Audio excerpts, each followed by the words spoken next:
Hi guys, welcome back to the channel. My name's Nigel Oxley and this is What to Watch. And this is a Rolex Submariner. It's probably the most definitive, recognisable and copied dive watch in the world. They're £6 if you can find one at an AD.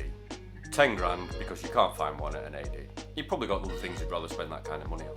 So we need some more affordable alternatives. Just like the Submariner, it needs to be a capable dive watch. So let's say minimum of 200 meters of water resistance, got to be black, got to have a rotatable dive time bezel. 3 different price points, under £1,000, under £300 and under £100. Right now, let's get into it.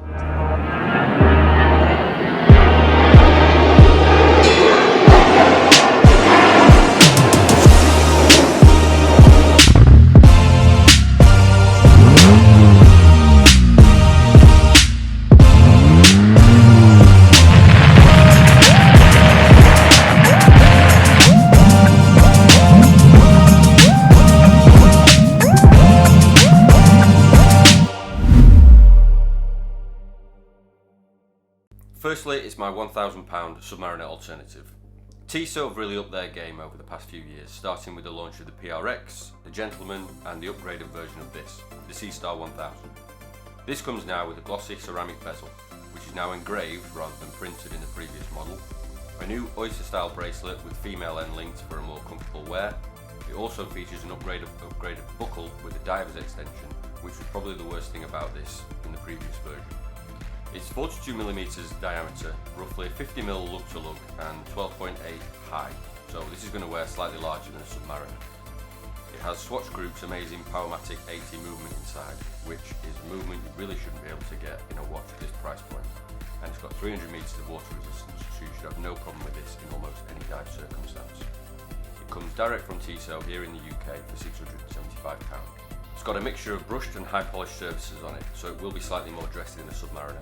But if you don't like the design of this, an alternative with a more rugged look and with the same movement from the same group would be the Hamilton Scuba Automatic, another great pick at this price point. Let's move on to my £300 Submariner alternative.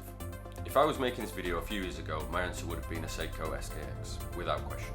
But that's the thing of the past, and this is 2022. This watch has been around for a few years now. It's the Orient Kamatsu. This is 41mm across, 13mm thick and 47 lug to lug. So near as you like the modern Submariner. It has addition of a day function, which you don't get on the Rolex. The bracelet isn't the best as it has hollow end links and a pressed clasp, but it does have sapphire crystal, which is excellent at this price point. It does have the 200 meters of water resistance we're looking for.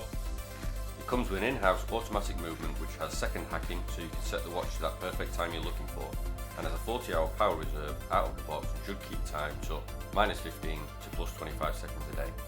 This comes in a number of colour variations, but I think I'd stick to the black one. And it's for sale here in the UK for around £250 depending on your chosen configuration. And lastly, my £100 alternative. My pick here is a big established brand Casio, and the model is the Euro.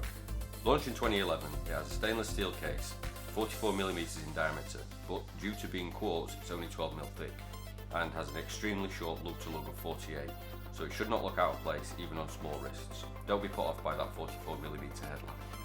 It has 200 meters of water resistance, so it should be no problem for most swimmers or divers, unless you're going really deep. It's available in a number of colours, my personal favourite being the blue. It has a 120 click, unidirectional rotating bezel with a coin edge and an aluminium insert. With its triangular indices at the 12 o'clock, date at the 3, rectangular at 6 and 9, and circular for the rest of the hour markings, it does give a nod to the classic design of the Submariner. But it has its own design language with the split triangle at the top and its own design hands. You could never call this a homage. There is a reason why Casio have sold over nearly 1 million of these over the last 10 years. It comes on a rubber strap, which isn't great, but you can have some fun switching it up. I think it would look great on a NATO, for instance. And here's the main headline for this watch. For sale in the UK for £56, which is just insane. Let me know down in the comments below what your picks will be at these 3 price points. I'd love to see what you've got to say. Don't forget to like, don't forget to subscribe. We're getting very close to 200 subscribers, so keep those subs coming. Thank you very much. And remember, if you're ever struggling for what to watch, just keep an eye out for another one of my videos. See you next time.